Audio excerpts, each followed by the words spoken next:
Alors, je suis Albert Cavea, je travaille dans le secteur privé. Je suis aussi intellectuel et je suis coordonnateur d'une plateforme associative qui s'appelle Débat Républicain, dans laquelle j'anime un certain nombre de sujets autour du secteur privé comme du secteur public ou comme du développement des entreprises et de l'économie congolaise.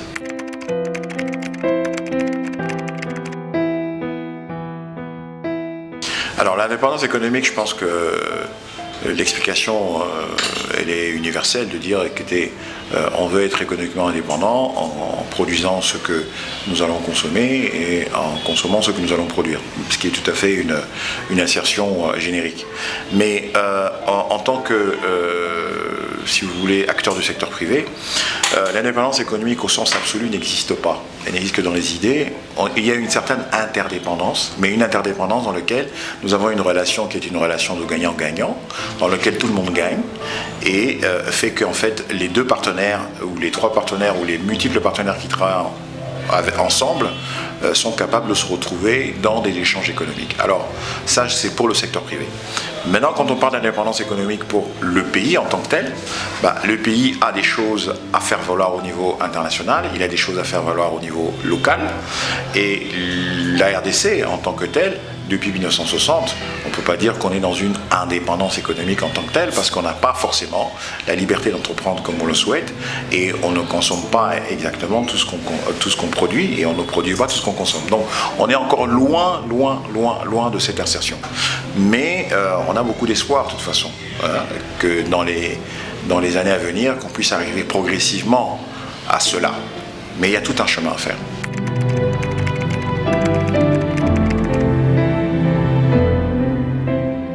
Alors, il y a des idées faites, de dire, voilà, nous sommes une société, nous sommes un pays minier, nous devons nous diversifier.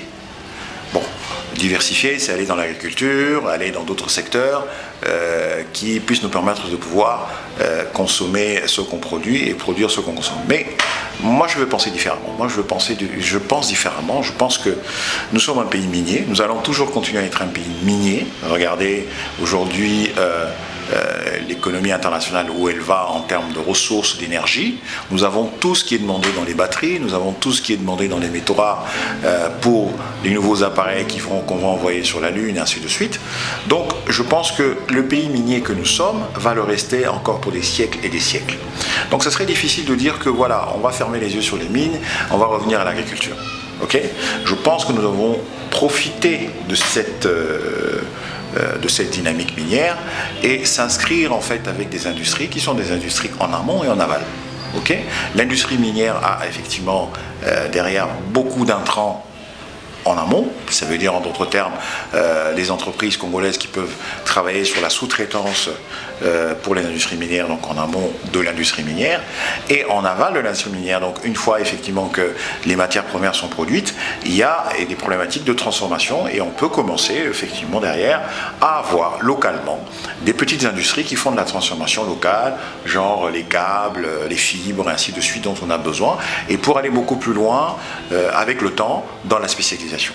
Donc je pense que les bassins miniers pour nous sont vraiment des vecteurs importants de développement, parce que les bassins miniers, on peut en avoir dans tout le pays, on peut en avoir 5-6, okay ?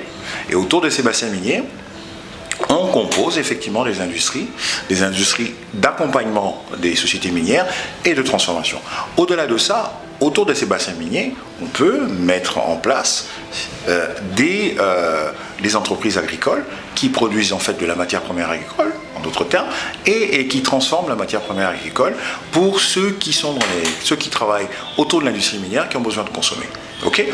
Donc en fait, ces écosystèmes, on les a plus ou moins. On a un bassin minier dans le Katanga, on a un bassin minier dans le Kasaï, on a un bassin minier à l'est, on a un bassin minier qu'on peut créer dans le Congo central, on a un bassin minier qu'on peut créer dans le Grand Bandundu, et même à l'équateur. Donc en d'autres termes, ce pays est minier, c'est impossible. Je vous donne encore un autre exemple. Nous avons aujourd'hui 3 secteurs dans lesquels nous avons des gens qui travaillent. Le secteur des mines, les creuseurs. Si je compte les creuseurs, on en a aujourd'hui 10 millions, à peu près 10 millions. Okay ? Nous avons le secteur du petit commerce. Quand je rentre dans le petit commerce, on a autour de 10 millions de personnes aussi dans le petit commerce. Vous voyez ce que je veux dire? Donc, qu'est-ce qu'on va faire? Est-ce que vous pensez que l'économie est-ce qu'on va ressentir réellement une activité forte dans l'économie congolaise? Je ne pense pas. Je pense que la route Kinshasa-Kanaga, la route Kinshasa-Kamina, la route Kinshasa-Kasumbalesa, c'est une route qui doit être faite dans un plan global, dans une vision globale de développement. Si on n'a pas de vision globale de développement et qu'on commence le développement en se disant qu'on s'assoit sur l'infrastructure, on a tout faux. L'infrastructure doit accompagner une vision. Quelle est la vision que l'infrastructure, aujourd'hui en RDC, accompagne?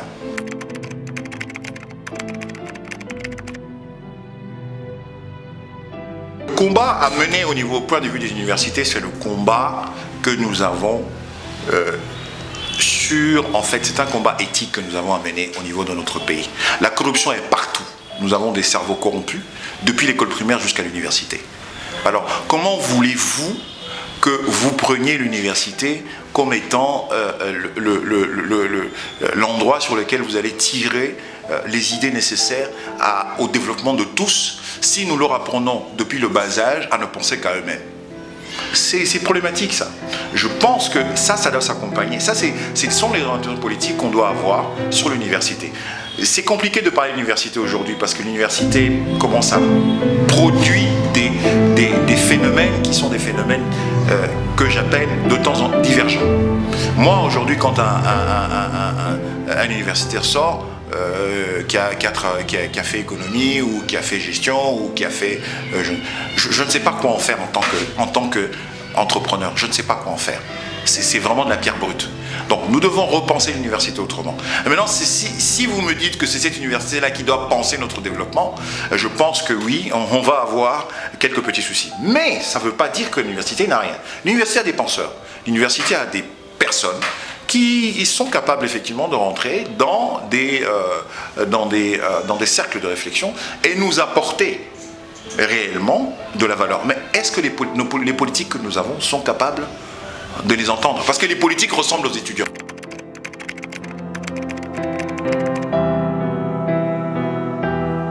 Je pense que l'entreprise congolaise joue déjà son rôle.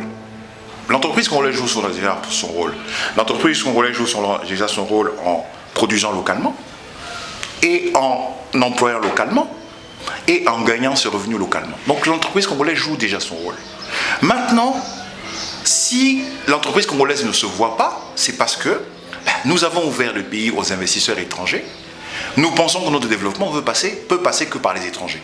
Donc automatiquement, on a un strabisme économique, où on regarde que les entreprises étrangères, on oublie les entreprises locales qui font nourrir les familles localement, parce que les entreprises étrangères, qu'est-ce qu'elles font?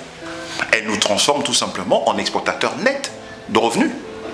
Or, les entreprises congolaises consomment localement et produisent localement. Ça, c'est la première chose. Donc les entreprises congolaises ont toujours existé. Et ces entreprises-là ont besoin que les politiques aujourd'hui les écoutent un peu plus.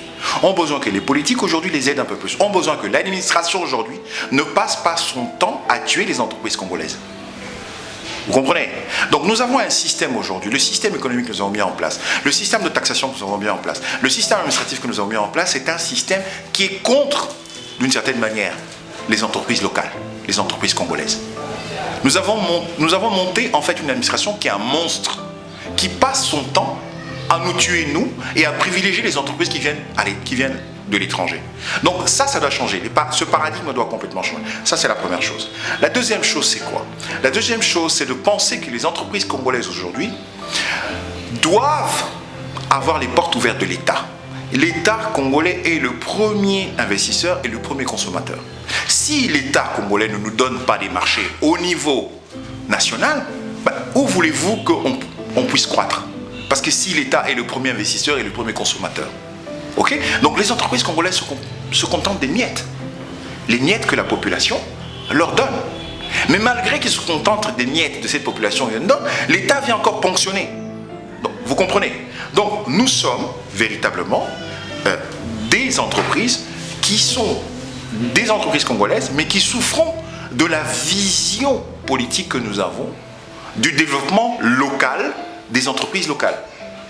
Je pense que les entreprises aujourd'hui doivent travailler avec les politiques pour que les politiques comprennent que demain, c'est nous qui allons employer leurs enfants. Demain, c'est nous qui employons les enfants. Les entreprises étrangères sont des entreprises mercenaires. Elles viennent, elles prennent l'argent, elles ponctionnent, elles partent. Pour la plupart. Si elles laissent 5%, 10%, c'est déjà beaucoup. Or, nous, 100%, c'est ici localement.